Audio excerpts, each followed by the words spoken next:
Aujourd'hui, je te propose 3 alternatives au squat qui seront tout aussi efficaces pour construire de la masse dans le bas de ton corps.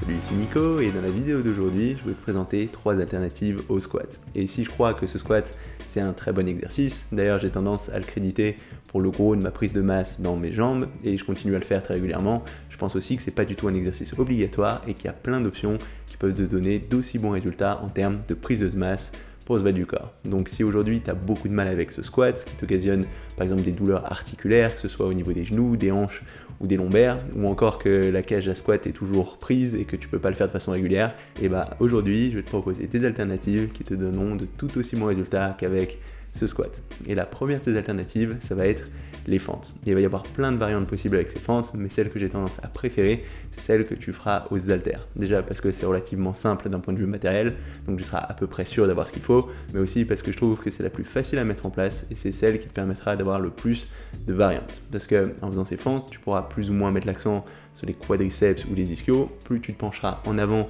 et plus ce sera les ischios qui vont travailler, plus tu seras droit et plus ce sera les quadris, et dans toutes ces positions, les fessiers ils vont énormément travailler. En général, je trouve que j'ai plus de sensations sur ces fentes que sur ces squats au niveau de ces fessiers par exemple. Après, si ton but c'est vraiment de mettre l'accent sur ces fessiers, ce que tu peux faire, c'est carrément des split squats bulgares, c'est-à-dire mettre ton pied arrière sur un banc et comme ça tu seras encore plus droit et tu auras encore plus tendance à cibler cette zone. Mais les fentes classiques que tu feras au sol, ce sera un super exo pour tout l'ensemble de ton bas du corps. Et quand tu commenceras à mettre des charges un petit peu lourdes et que tu auras du mal à les tenir, ce que tu peux faire, c'est utiliser des straps pour pouvoir juste te concentrer sur cette contraction dans la partie basse du corps. Et au début, ce sera peut-être pas forcément évident de le prendre en main, tu auras peut-être un petit peu de mal à le stabiliser, mais persévère un petit peu et en quelques semaines, tu verras, ce sera quelque chose que tu arriveras à maîtriser assez facilement et qui te donnera de très bons résultats au même titre que ce squat. Et au niveau de l'exécution, il faudra faire très attention à garder toujours ton torse bien droit, à regarder droit devant toi et ensuite à t'assurer que ton genou pointe toujours dans une direction fixe, qu'il n'y ait pas de mouvement de gauche à droite où là tu peux prendre le risque de te blesser. Après, à partir du moment où tu as bien ça en place, le reste ça devrait suivre assez naturellement.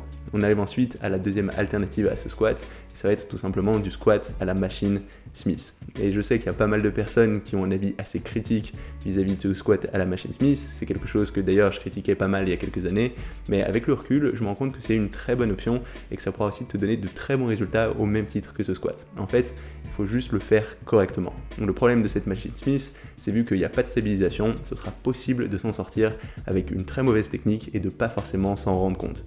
Du coup, au même titre que sur un squat, il faudra toujours faire attention à être bien gainé, à avoir ton dos bien droit et à faire attention à avoir une bonne amplitude avec les genoux qui pointent toujours dans une direction fixe. Et je sais que de façon générale, la plupart des personnes, quand elles vont remonter, elles ont tendance à rentrer leurs genoux vers l'intérieur. Du coup, ce que je te conseille de faire, c'est de penser à pousser activement tes genoux vers l'extérieur. Et de cette façon, tu verras, tes genoux, ils vont pointer dans une direction fixe. Mais à partir du moment où tu as tout ça bien en place, ce sera tout à fait possible de prendre de façon efficace des jambes avec cette machine Smith. Et là encore, il y aura plein de variantes possibles, mais de façon générale, plus tu auras tendance à avancer tes pieds par rapport à la barre, et plus tu auras tendance à isoler les fessiers et les quadriceps plutôt que les ischios et les lombaires. Donc par défaut, si tu veux pas mettre l'accent sur un muscle particulier, je te conseille juste d'avoir le milieu des pieds bien aligné avec ta barre. Et ça correspondra à peu près à un squat classique. Donc cette machine Smith, ce sera aussi une très bonne alternative au squat et ça nous mène à notre dernière alternative de cette vidéo qui sera la presse à cuisse. Et là encore, j'étais assez sceptique vis-à-vis de cette presse au début, mais plus le temps passe et plus j'ai tendance à considérer